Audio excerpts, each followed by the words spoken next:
Okay, lazy episode of my YouTube channel. I gotta keep my 11 subscribers happy, and man, the only one watching my oh god. The only one watching my YouTube channel is me, but so my lazy YouTube channel, what let's just do a random video on monsters, I saw a documentary on monsters, and one part they said that giant gorillas are a large part of our national heritage.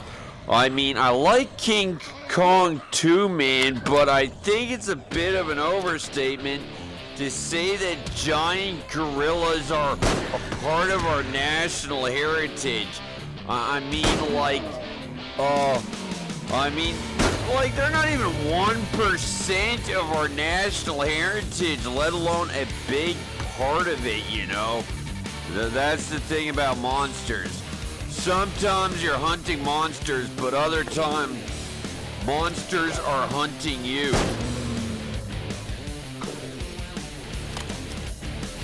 Like sea cows, sailors mistaking the manatee for a beautiful mermaid. How hard up or blind was the sailor who mistook a sea cow for a manatee? A sea cow or a manatee for a mermaid.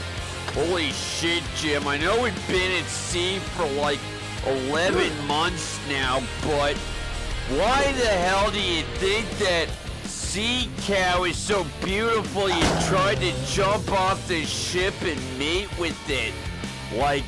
I would be tempted. You ever see my wife? But what sailor was it that mistook a manatee for a beautiful mermaid?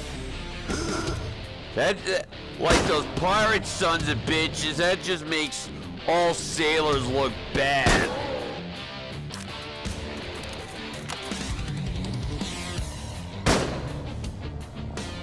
In monsters, sometimes you're hunting the monsters or the monsters hunting you.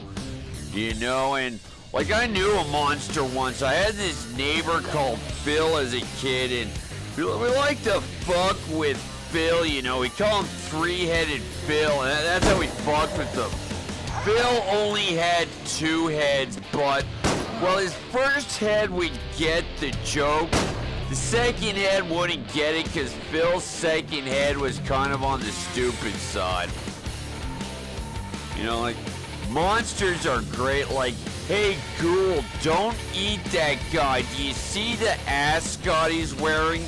A guy with an ascot like that does not deserve to be eaten, you Ghoul son of a bitch.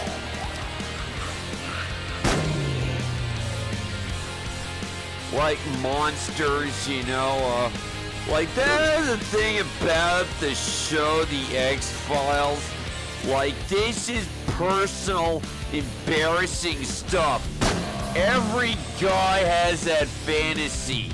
If I could bang a celebrity of my choice, who would it be? Most assholes would go with something obvious like Angelina Jolie, but I'm a pretty faithful guy. I've been really into Scully ever since I saw the second season of The X-Files.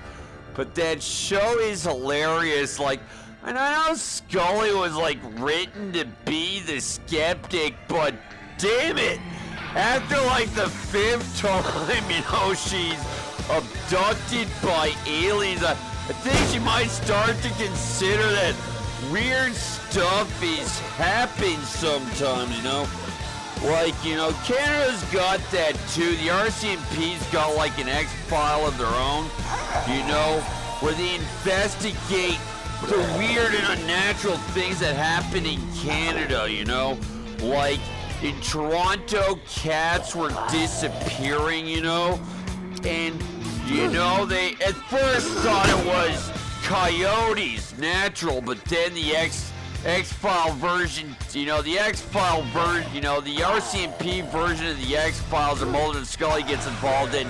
But first they thought what was eating those cats was the sludge, DuPont or whatever it is factory left a giant pool of toxic waste at the bottom of the St. Lawrence off the coast of, Cornwall, in the St. Lawrence River, and they thought it'd become alive and sentient like the Blob and was eating those cats, but, wasn't actually that, the RCMP X-Files team discovered. It was actually low-income Canadians, eating those cats because they couldn't afford craft dinner.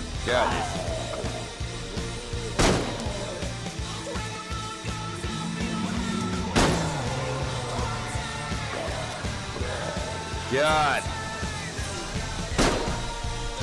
Like, do monsters exist? Well, this isn't meant to be funny, but being a monster isn't in how you look, it's how you act. Like, you can take a guy and he could be a cyclops, but as long as he gives you back that socket wrench after you lend it to him in a due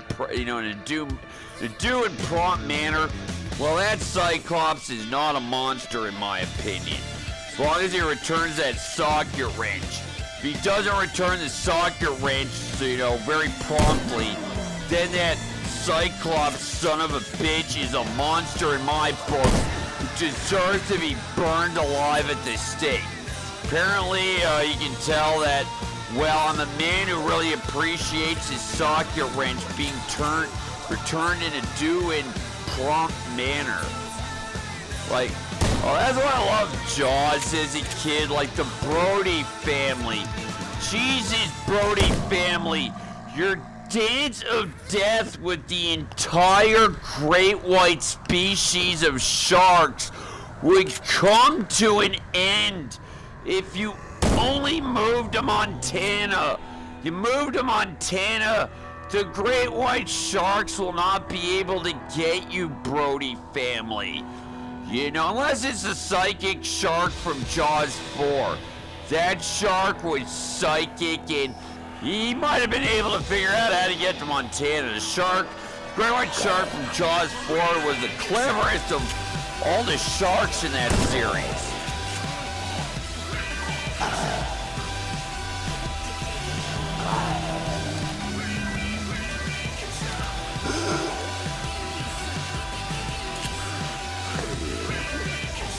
Like, yeah, it's hilarious.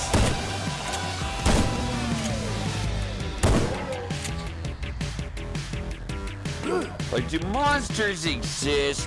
Could monsters be out there, Could monsters be real?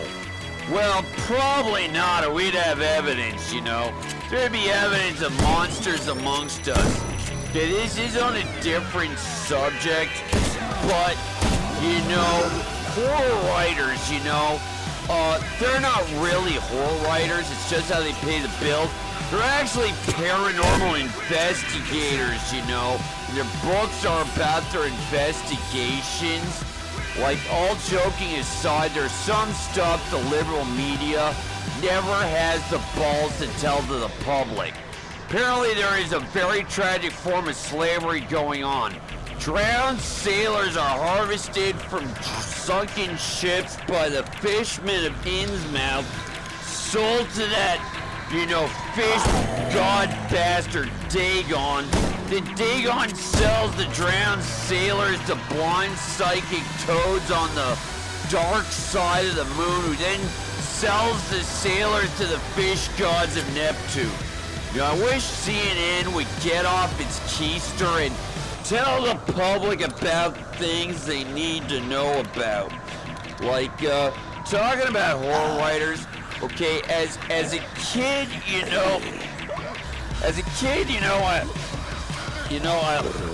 I liked, Clive Barker.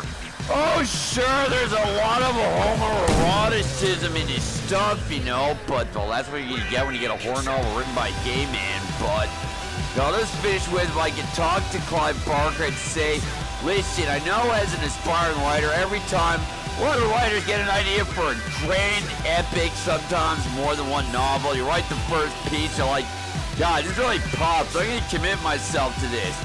Then you write the second part, you're like, oh God, not the worst stuff, not my best, I lose interest, I'm not going to finish this.